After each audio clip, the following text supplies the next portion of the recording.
विचार के news bulletin में आपका स्वागत है। पेश है देश दुनिया की 5 बड़ी खबरें। बुलेटिन के आखिरी भाग में सुनिए रुहेलखंड समाचार। भारत में कोरोना वायरस के संक्रमण से 109 लोगों की मौत हो चुकी है।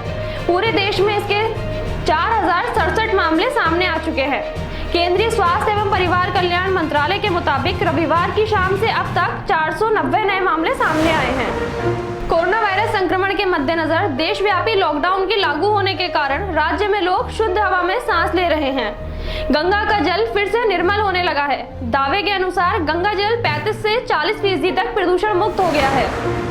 दिल्ली के निजामुद्दीन में तबलीगी जमात के आयोजन के बाद से देश में कोरोना के बढ़ते मामलों पर आरएसएस ने मुस्लिम संगठन पर निशाना साधा है।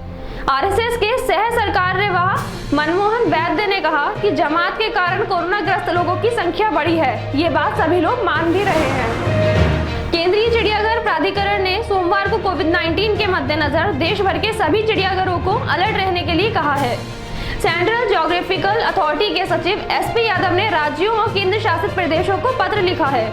उन्होंने न्यूयॉर्क स्थित ब्रोक्स चिड़ियाघर में एक बाघ में कोरोना वायरस की पुष्टि का भी जिक्र किया है। जापान के प्रधानमंत्री शिंजो आबे टोक्यो और अन्य प्रमुख शहरों में कोरोना संक्रमितों की बढ़ती संख्या के कारण देश में आपातकाल की स्थिति घोषित करने की योजना बना रहे हैं। हाल ही में कोविड-19 मामलों में हुई वृद्धि के बीच आबे पर यह घोषणा करने का दबाव बढ़ गया है। और अब पेश है रुहेलखंड समाचार।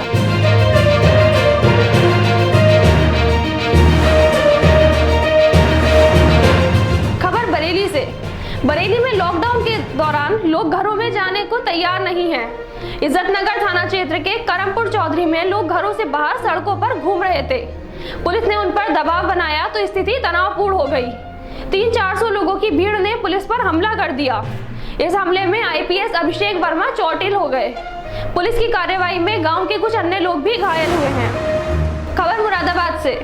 लॉकडाउन में अजीब चीजें सामने आ रही हैं। मुरादाबाद के कटघर थाना क्षेत्र के पंडित नगला मोहल्ले में 2 मंजिला मकान की दूसरी मंजिल पर लोगों ने एक सांप घूमते हुए देखा। सांप देखकर लोगों के होश उड़ गए।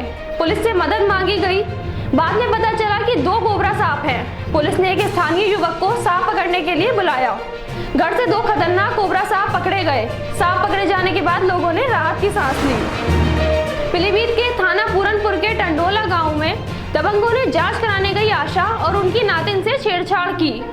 डीएम के आदेश पर स्वास्थ्य विभाग में कार्यरत आशा अपनी नातिन के साथ गांव के बाहर जांच कर रही थी।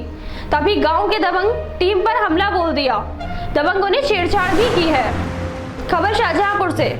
सिधौली थाना क्षेत्र के भटपुरा, रसूलपुर और कुतुबपुर सिरोसी गाँव में गेहूं की फसल में आग लग गई। देखते ही देखते आग दूसरे खेतों तक पहुंच गई। आग लगने की सूचना पर दोनों गांव के ग्रामीण आग बुझाने को दौड़ पड़े। ग्रामीणों ने कड़ी मेहनत के बाद आग पर काबू पा लिया, लेकिन कई 100 बीघा गेहूं की फसल जलकर राख हो गई। फसल जलने से किसानों का बड़ा नुकसान हुआ है। आखिर में बरेली के मौसम का हाल। रविवार को 37 डिग्री सेल्सियस तापमान रहा। कल 36 डिग्री तापमान रहने की उम्मीद है।